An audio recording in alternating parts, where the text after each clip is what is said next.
Masula Fest 2025, June 6th, 7th, 8th, Manginapudi Beach, Machilipatnam, Gateway of Amaravati.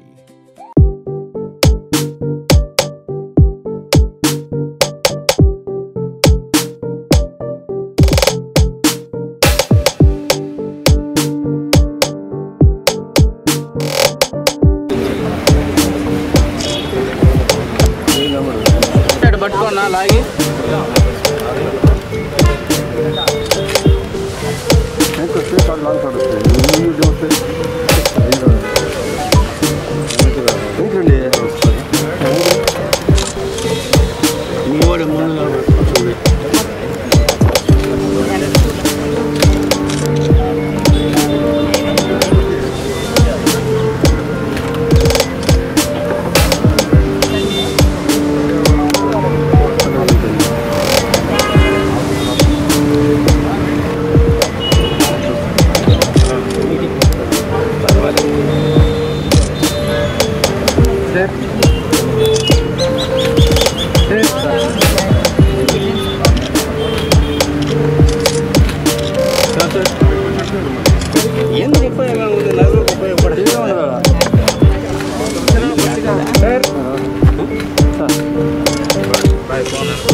Madam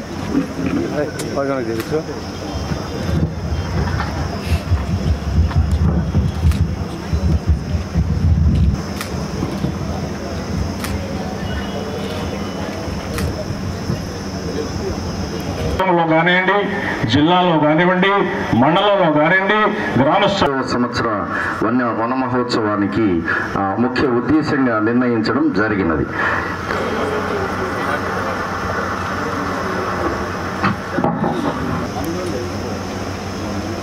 మనమందరము ఒక్క నిమిషము లేచి నిలవబడితే వందే మాత్రము గీతముతో మన పర్యావరణాన్ని పరిరక్షించుకోవడం భాగంగా మనం ఒంగోలు పట్టణంలో మనము ఈ యొక్క కార్యక్రమాన్ని నిర్వహించుకుంటున్నాము.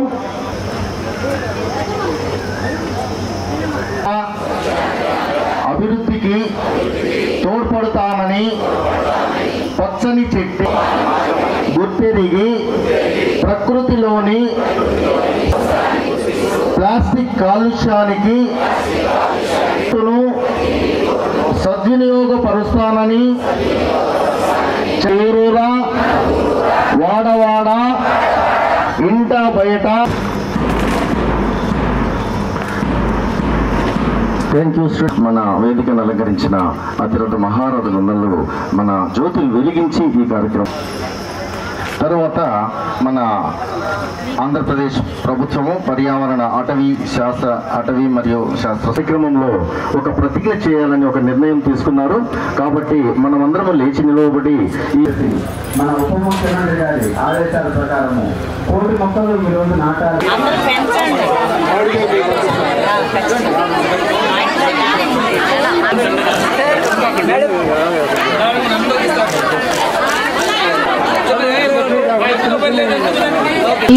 ఈ సంవత్సరం ఎండింగ్ ద ప్లాస్టిక్ పొల్యూషన్ అంటే ప్లాస్టిక్ కాలుష్యాన్ని ముగించడం అనే థీమ్తో ఈరోజు మనం అందరం కూడా జరుపుకుంటున్నాము.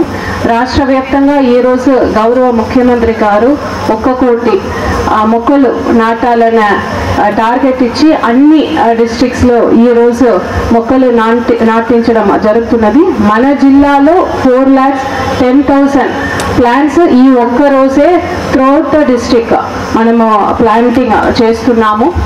అదేవిధంగా ఈ ఇయర్ 25-26లో మాత్రమే మన జిల్లాలో దాదాపు 35 lakhs మొక్కలు నాటించడానికి దాన్ని ప్రొటెక్ట్ చేయడానికి కార్యాచరణ కూడా చేసుకోవడం జరిగింది. అన్ని డిపార్ట్మెంట్స్ దీంట్లో ఏదో ఒక డిపార్ట్మెంట్ అంటే municipal commissioners and social forest department మాత్రమే కాకుండా ఆల్ ద డిపార్ట్మెంట్స్ అన్ని డిపార్ట్మెంట్స్ని దీంట్లో ఇన్వాల్వ్ చేసి చేస్తున్నాం. ఇప్పుడు నాకు ముందు మాట్లాడిన వారందరూ కూడా ఎన్విరాన్మెంట్, పర్యావరణాన్ని ఎందుకు మనము రక్షించుకోవాలి, మొక్కల్ని ఎందుకు నాటాలి, ప్లాస్టిక్స్ని యూజ్ చేయడం ఎందుకు తగ్గించాలి, దాని గురించి మీ అందరికీ కూడా చాలా చక్కగా డీటెయిల్గా చెప్పారు. మీరు అందరికీ కూడా తెలుసు, బికాస్ ఇక్కడ మన జిల్లాలో ఎక్కువ మెప్మా మెంబర్స్ యాక్టివ్గా ఉన్నారు. ఏ ఫంక్షన్ అయినా మేము ముందు వారినే పిలుస్తాము. ఎందుకంటే దీంట్లో ఇలాంటి ప్రోగ్రాంలో ఒక సోషల్ మెసేజ్ అనేది ఉన్నది. దాంట్ని అందరికి కూడా తీసుకువెళ్ళాలి అంటే దాంట్లో మనకు సెల్ఫ్ హెల్ప్ గ్రూప్ మహిళా మెంబర్స్, మెప్మా మెంబర్స్ యాక్టివ్గా ఉన్నారు. కాబట్టి మొదటిగా మిమ్మల్ని గెస్ట్గా పిలుస్తున్నాము. సో ఇక్కడ మాట్లాడిన వారు కూడా ఎందుకు ఎక్కువ వీరే కనిపిస్తున్నారు అంటే దానికి ముఖ్య ఉద్దేశం ఇదే. ఏ ప్రోగ్రామ్ అయినా బికాస్ ఎక్కువ ఇటువంటి మెసేజ్ ప్రజలకు రీచ్ కావాలి. ఇప్పుడు ఇక్కడ ఉన్న ఒక్క మహిళ వారు వెళ్ళి 10 మందికి చెప్తారు. సో దానికోసమే. సో ఇక్కడ మీ అందరితో నాకు 2 రిక్వెస్ట్ మాత్రమే. ఇప్పుడు ఎందుకు దాన్ని మన మొక్కల్ని నాటాలి, ఎన్విరాన్మెంట్ని ప్రొటెక్ట్ చేయాలి అని దాని గురించి వివరంగా చెప్పారు. మీరు దాంటిని ఎలా చేయాలి, దానికి ఈరోజు కూడా మీ అందరికి కూడా మొక్కలు ఫ్రీగానే ఈరోజు పంపిణీ చేస్తాము. మీరు తీసుకువెళ్ళి మీ ఇంటి పక్కన మీరు అది నాటించండి. నాటించడమే మాత్రమే కాకుండా దాంటిని బతికించాలి. అంటే ఏదో ఫర్ నేమ్ సేక్ ప్రోగ్రామ్ జరిపి ప్లాంట్స్ ని జనరల్గా మహిళల పాత్ర చాలా తక్కువగా ఉంటుంది. ఇవాళంతా 99.9% మహిళలే కనపడతా ఉన్నారు. బికాస్ కలెక్టర్ గారు, మేయర్ గారు ఇద్దరు మహిళలు కాబట్టి ఆ విధంగా వచ్చారా, లేకపోతే పర్యావరణం పరిరక్షించడానికి నిజమైన సారథులు వాళ్ళ వల్లనే సాధ్యమవుతుందనే విశ్వాసంతో వచ్చారో మొత్తం మీద చాలా చక్కగా ఆనందదాయకంగా ఉంది. ఇలాగే ఏదైతే మన ముఖ్యమంత్రి చంద్రబాబు నాయుడు గారు జూన్ 15 వరల్డ్ ఎన్విరాన్మెంట్ డే, ప్రపంచ పర్యావరణ దినోత్సవాన్ని పురస్కరించుకొని, అదేవిధంగా మన ఉప ముఖ్యమంత్రి పవన్ కళ్యాణ్ గారు రాష్ట్రంలో 1,00,00,000 మొక్కలు నాటాలి అనేటువంటి కార్యక్రమం తీసుకున్నారు. దానికి సంఘీభావంగా వచ్చినటువంటి మహిళా మా సోదరీమణులందరూ కూడా ప్రత్యేకమైన ధన్యవాదాలు, నమస్కారాలు. మీకు అందరికీ తెలుసు, ఇప్పుడు అందరూ కూడా చాలా వివరంగా చెప్పారు. కమిషనర్ గారు కానీ, మేయర్ గారు కానీ, ఇంకా డిఫరెంట్ అఫీషియల్స్, మన కార్పొరేటర్లు చాలా చక్కగా పర్యావరణ అవసరం. ఇందాక మేయర్ సుజాత గారు చెప్తూ అశోకుడు 2292 సంవత్సరాల క్రితం, అంటే సుమారు 2500 సంవత్సరాల క్రితమే పర్యావరణ అవసరం కోసం చెట్లు నాటాలి. అంటే మనం ఇప్పుడు మాట్లాడుతున్నాం, ఇంత టెక్నాలజీ, సైన్స్ అభివృద్ధి చెంది క్షిపణులు వచ్చి అణుబాంబులు చేసే పరిస్థితికి వచ్చి, ఎక్కడో మాట్లాడుతుంటే వీడియోలు చూసే పరిస్థితికి వచ్చి, లేకపోతే మనం వైర్లెస్లో ఫోన్లో మాట్లాడే పరిస్థితి వచ్చి, ఇంత టెక్నాలజీ వచ్చిన తర్వాత కూడా 2500 సంవత్సరాల క్రితం అశోకుడు ఏదైతే మాట్లాడారో, ఏదైతే చేశారో అది ఇప్పుడు చెప్పుకుంటున్నాం. ఇంకా వెనకబాటు గురై ఇది చెయ్యాలి ఇప్పుడు చెబుతున్నాం అంటే నిజంగా మనం అభివృద్ధి చెందుతున్నామా, వెనకబడిపోతున్నామా అని అందరూ ఆలోచించాలి.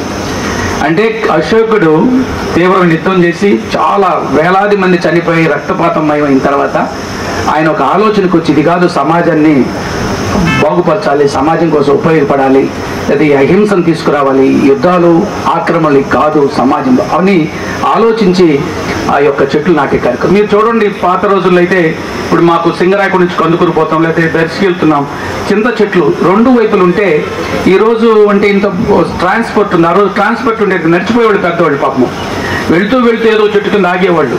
మాకు తెలిసి సింగరాయకు నుంచి కందుకూరు కూడా నడిచిపోయేవాళ్ళు 15-13 కిలోమీటర్లు. ఆ రోజు బస్సులు లేవు, బస్సులు ఎక్కే సౌకర్యం కొంతమందికి లేదు. తహసీల్దార్ని కలవంటే, కలెక్టర్ గారు కలవటం అన్నా ఈజీగా ఈరోజు, అప్పుడు తహసీల్దార్ని కలవటం అంటే గగనం అయిపోయేది.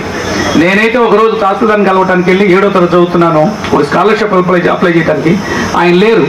మళ్ళీ వెళ్ళాలంటే ఉదయం మళ్ళీ మా అమ్మోళ్ళు డబ్బులు ఇస్తారు లేదని అక్కడ సత్రంలో పడుకొని ఉదయం మళ్ళీ ఆ తహసీల్దార్ని కలిసి ఒక స్కాలర్షిప్ అప్లై చేస్తే ఆ స్కూల్లో ఒకే ఒక స్కాలర్షిప్ వచ్చిన నేనే ₹18.72. అంటే అప్పుడు కూడా ఇప్పుడు ఎలా ఉన్నా అంత యాక్టివ్గా ఉండేవాళ్ళమే. బట్ ఆ తహసీల్దార్ని కలవడం కష్టం ఉండేది. మహానుభావుడు ఎన్టీ రామారావు గారు ఈ సాధక బాధకాలు అర్థం చేసుకొని మండల వ్యవస్థను తీసుకొచ్చినటువంటి మహోన్నత వ్యక్తి ఈ రాష్ట్రంలో నందమూరి తారక రామారావు గారు ముఖ్యమంత్రిగా. మెప్మా గ్రూప్ సభ్యులందరికీ కూడా నా నమస్కారాలు తెలియజేస్తున్నాను. ఈరోజు చాలా సంతోషం నాకైతే, ఎందుకంటే ప్రతి సంవత్సరము ఈ రోజు కోసం నేనైతే ఎదురు చూస్తూ ఉంటాను. నాకు మొక్కలు పెంచడం చాలా ఇష్టం. అలాగనే మొత్తం మా యొక్క నగరం అంతా కూడా మొక్కలు పెంచాలని నేను ఎప్పుడు ఎదురు చూడడం, అలాగే మేము ప్రతిసారి కూడా మొక్కలు ఇవ్వడం. ఒక టార్గెట్ 1,00,000 మొక్కలు ఈ రోజు మన టార్గెట్ ఏంటో 1,00,000 మొక్కలు ఇవ్వాలి, ప్రతి ఇంటికి కూడా అందరికీ ఇవ్వాలి, 1,00,000 మొక్కలు నాటాలి అనేది ఈ రోజు టార్గెట్. అలాగే 1,00,00,000 మొక్కలను 25 కోట్ల మొక్కలు నాటాలి అనేది మన యొక్క రాష్ట్రం యొక్క టార్గెట్. కానీ ఇలా ప్రతి సంవత్సరము కూడా మొక్కలు నాటుతూనే ఉన్నాము. మరి పోయిన సంవత్సరం నాటిన మొక్క ఈ రోజు ఎక్కడైనా ఉందా అంటే ఎక్కడ ఉండదు. దానికి మొక్క ఖరీదు కూడా చాలా ఎక్కువే. మొక్కల్ని గవర్నమెంట్ వాళ్ళు మనకి ఇస్తున్నారు, పెంచాలి అని అనుకుంటున్నాము, ఎంతో కాస్ట్ పెట్టి కొంటున్నాము. కాబట్టి ఒక టార్గెట్ పెట్టుకొని నాటుతున్నాము. కానీ మళ్ళీ నెక్స్ట్ ఇయర్ ఇదే రోజున మనం చూసినట్లయితే మళ్ళీ ఆ మొక్క ఎక్కడ కనిపించదు. మళ్ళీ అదే ప్లేస్ మళ్ళీ మొక్కలు నాటుతున్నాము. అంటే నాటుతున్నాము తప్ప దాన్ని బ్రతికించడం లేదు, దాని మీద ఎవరికి ఇంట్రెస్ట్ కూడా లేదు.